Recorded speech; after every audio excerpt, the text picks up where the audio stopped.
Welcome to the Deep Dive, where we unpack a stack of sources to uncover the most important nuggets of knowledge and insight for you. Think about it. Everyone, absolutely everyone, faces moments of deep disappointment, gnawing frustration, or outright pain. It's a fundamental, unavoidable part of being human. We've all been there, right? And we all will be there again. It's true. Suffering isn't just, an abstract concept we discuss. It's a profound lived experience that shapes us. Today, our deep dive explores how to approach that suffering, drawing powerful insights from a recent sermon that unpacked the ancient biblical text of 2 Corinthians 5:110. Okay, so our mission today is to understand how to deal with hardship in a way that doesn't just overwhelm us, but actually provides hope and maybe a deeper understanding. We're working with this incredibly insightful sermon, and it brings these concepts to life with some really compelling personal stories. Exactly. So let's begin with the foundational idea presented in our source, the origin of suffering itself. The sermon, well, it frames suffering primarily as a consequence of sin. When it mentions Genesis chapter 3, it's pointing to the biblical account of humanity's first disobedience. That moment, from this perspective, when everything intended to be perfect became marred and scarred almost every area of life. Right, and yet despite sin being the cause of all this pain, the sermon emphasizes God's sovereignty. This means that even in the middle of suffering, God is described as being in control of all things, capable of using these disappointments and hardships for our ultimate good. It's an idea echoed in scripture like Romans chapter 8, which talks about all things, even the difficult ones, working together for good for those who trust God. And this brings us to the core lens, the sort of big idea for today. Suffering is caused by sin, but God gives us hope through the resurrection. This isn't just like a theological statement. It's presented as a framework for living. Okay, and to really ground this idea, our source shares a deeply personal story from the speaker's own life, a journey through disappointment during his Air Force basic training. Picture this. You're in your last week of basic, you've learned the book, you know all about military rank and saluting protocols. You're ready for your final deployment orders. Yeah, and military protocol, especially saluting, is absolutely drilled into recruits. It's about respect, discipline, understanding the chain of command. A tiny lapse, well, it can have really disproportionate consequences. And he experienced exactly that. He gets his orders, wasn't thrilled, but he's trying to keep a good attitude. He's walking back to his squadron, probably relieved to be almost done when a car drives by. It's the base commander's car. Now, he knew you saluted officers when you walked past them, but he admitted he never read the specific rule about saluting an officer's car. Oh, wow. A seemingly minor omission. Right. But in that environment, it became a significant infraction. I can imagine. It certainly did. The base commander, a colonel, stops, gets out, and starts yelling at them. Our speaker is completely dumbfounded. He thought it was over, but nope. The consequence. He's sent back 2 weeks. Has to restart basic training with a new group, changing his initial deployment orders.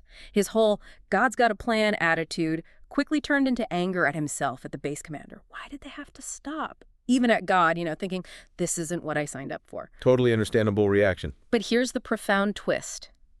After those 2 extra weeks, he returned to the processing center, and his duty assignment had changed. He actually got his best choice. No way. Yeah. And this is the powerful insight he gained over time. He realized God was at work in that difficult situation. What felt like a setback, a suffering, was actually used to guide his career and life in unexpected positive ways. The nugget here, the takeaway, is that God can use sufferings and some of the disappointments in our lives to get us where he wants us to be. Sometimes our biggest frustrations can be our most direct routes to purpose. It's incredible how a moment of deep frustration can later be seen as a pivotal, positive turning point. That personal journey perfectly illustrates the shift in perspective Paul brings to the Corinthian church. He's advising them on how to navigate their own hardships, building on their understanding of an eternal hope. Indeed. Paul planted this church, but now his authority and ministry are being challenged. He's also correcting an idea called Greek dualism, which was pretty prevalent at the time. Yeah. This belief taught that the physical body was essentially a prison, and suffering was something to be escaped from, something inherently bad that trapped the spirit. Okay.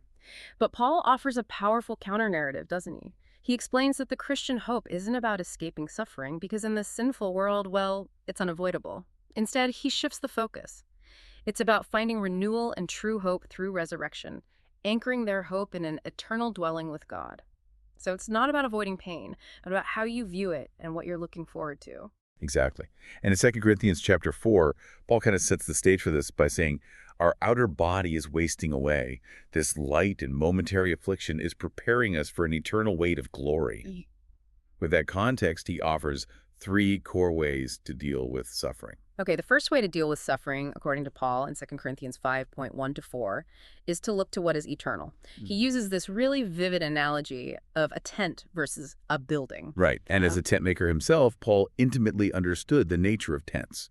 He uses the tent to represent our earthly home or our physical bodies. Think about a tent. It's flimsy, thin, mobile, and definitely not designed to withstand a major storm. It's temporary. Temporary. And he contrasts that with a building from God, a house not made with hands, eternal in the heavens. This building is solid, like a rock foundation that will stand secure against any storm. The profound insight here is that our fragile, suffering bodies aren't the ultimate reality. God promises a new, eternal, glorified body. And that changes everything about how you perceive your current physical struggles. It really does. Paul also mentions groaning twice in these verses. This groaning isn't merely physical discomfort. It's a deep longing for the original state of perfect harmony with God, a powerful acknowledgement that suffering is not what God intended for humanity. It's like a primal sigh for a world without sin. That makes so much sense. And while we're looking to the eternal, the source also highlights the practical support the church provides in suffering, like providing a meal to help that family in a time of need, or working together to help others see the eternal perspective. It's crucial to remember that this isn't about dismissing suffering or suggesting it can be eradicated by a good church or by simply being more spiritual. Support helps you through it, not out of it entirely. Well said. And to illustrate this eternal perspective, our source shares the incredible story of Chuck Colson.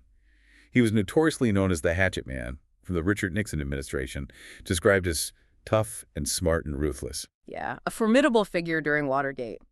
But his life took an astonishing turn.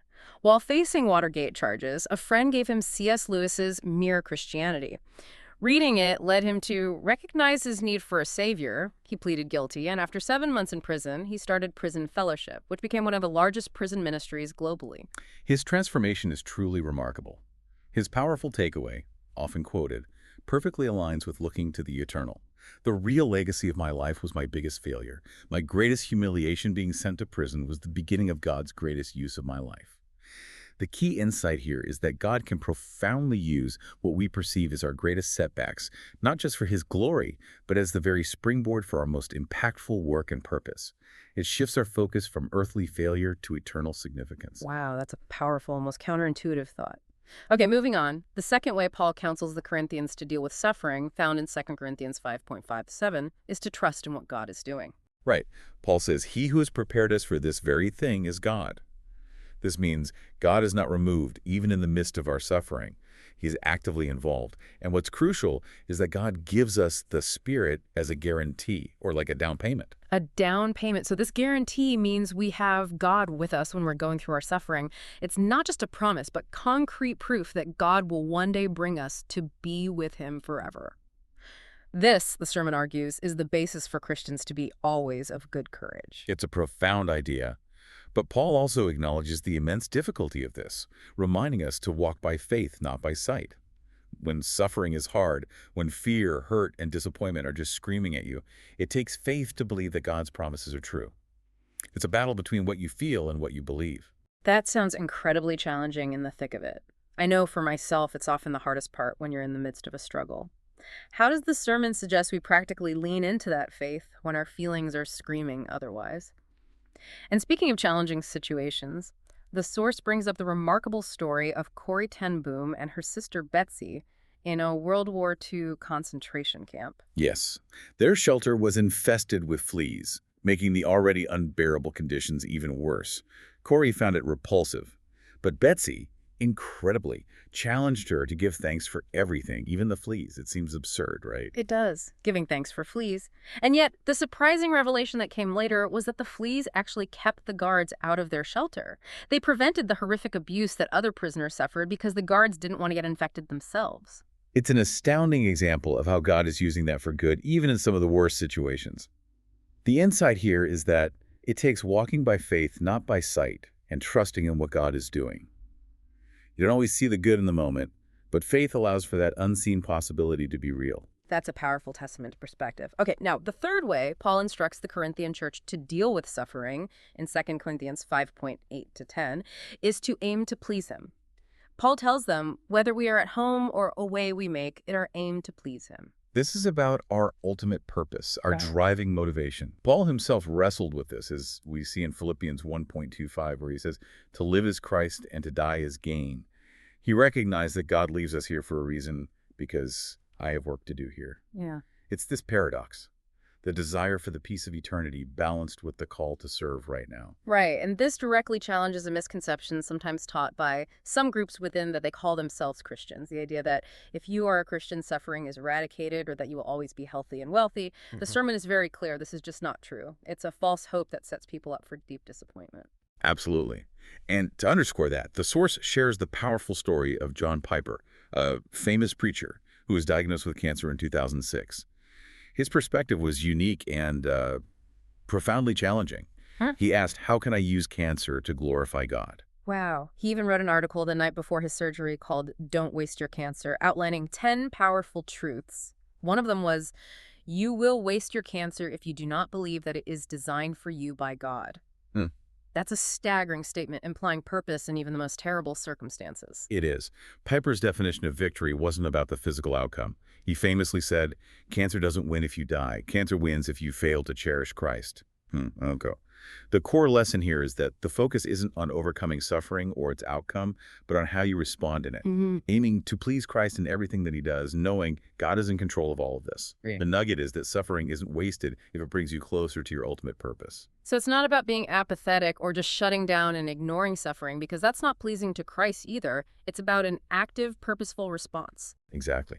And the sermon reminds us of the profound truth that we must all appear before the judgment seat of Christ, so that each one may receive what is due for what he has done in the body, whether good or evil.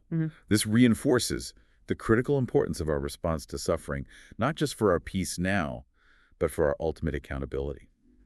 Now, if we're talking about suffering, especially undeserved suffering, we have to talk about someone who did not deserve to suffer, but did so fully, Jesus.